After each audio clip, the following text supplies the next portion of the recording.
人问《水浒传》为何不按照原著来拍，提出这个疑问的人肯定是没有看过原著。如果有哪个导演敢把这本书里的内容原封不动地搬到荧幕上，那这部剧马上就会被列为禁片，而且就算是能播出，你也不一定有胆量看。那《水浒传》原著到底有多恐怖呢？为何都说少不看《水浒》呢？先来看看李逵是如何处置宋江的仇人黄文炳的。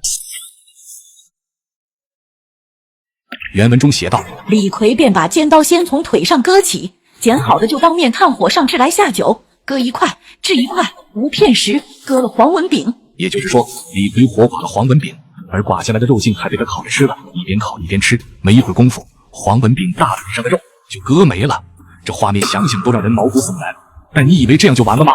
只见李逵用尖刀割开黄文炳胸膛，取出心肝，做成醒酒汤给众头领喝。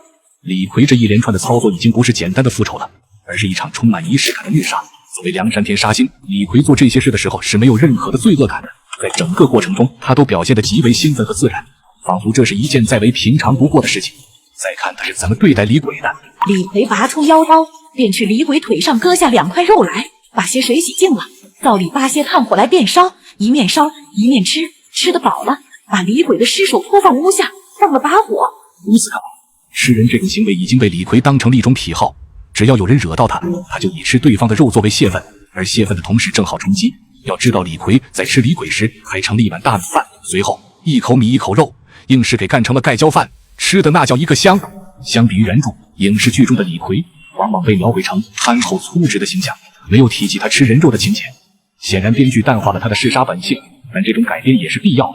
就李逵在原著中的所作所为，实在是不适合呈现在荧幕上。在央版《水浒传》中，孙二娘的扮演者美丽性感，给观众留下了深刻的印象。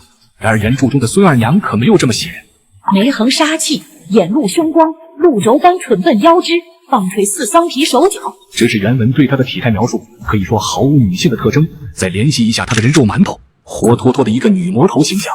其实十字坡酒店的这一段，很多不寒而栗的细节都没有被拍出来。比如原著中就有这么一个情节，孙二娘给武松和2个公差上了一盘肉包子，武松随手拿了一个，掰开一看，里面竟夹杂着小便处的毛发。这说明孙二娘对于人肉的处理并不细腻，说不定以前卖出的包子里还可能会夹杂着人的指甲、眼珠等等。那么这些包子又是吃到了谁的肚子里？据菜园子张青交代，只要是麻烦了客人，自己的妻子孙二娘便会亲自操刀动手制作肉包，而他则负责挑着担子到附近去卖。难道说这些馒头卖给了附近的村民吗？那他们怎么就没有发现包子的异常？又为何不报于官府呢？还是说他们报了官府，但官府根本不管呢？又或者是他们吃惯了，已经戒不掉这包子的美味了？总之，这里面的信息太多，让人不寒而栗。虽然作者没有交代那么多，但我们在读这一回时，不难感觉得到孙二娘的心狠手辣。在他的眼里，人不再是有尊严的个体，而是可以随意宰割的牲畜。看看十字坡酒店后厨的景象，宛如人间炼狱。只见地上绷着几张人皮，梁上吊着5、7条人腿，那2个工人一颠一倒，挺着在包人凳上。此情此景不由得让人头皮发麻。好在是武松江湖经验丰富，识破了孙二娘的诡计，不然打虎英雄也要被切成包子馅。为什么挖人心肝之前要先泼一盆冷水呢？施耐庵会告诉你答案。前面提到李逵剜了黄文炳的心肝，做成醒酒汤与梁山众头领喝。其实在这之前，宋江也差点落此下场。原著第32回，宋江在前往清风寨的途中被清风山的小喽啰捉去，清风山的3个头领因不识宋江的身份，直接就命喽啰们下死手。原文中写道：只见一个小喽啰多一大桶盆水来，放在宋江面前，又一个小喽啰卷起袖子，手中明晃晃拿着一把弯心尖刀，那个多水的小喽啰便双手泼起水来，浇那宋江心窝里。原来但凡人心都是热血裹着，把这冷水泼散了热血，取出心肝来时，便脆了好吃。从小喽啰的操作中能够看得出，他们对于醒酒汤的制作已经是得心应手，竟然还知道挖人心肝之前泼上冷水，吃起来会比较脆。可见他们也不止一回干这种事了，以至于吃人心肝吃出了经验。而这些经验归根结底也是施耐庵的经验，不得不说他是真的敢写。有人觉得这是夸张的写法，其实一点都不夸张。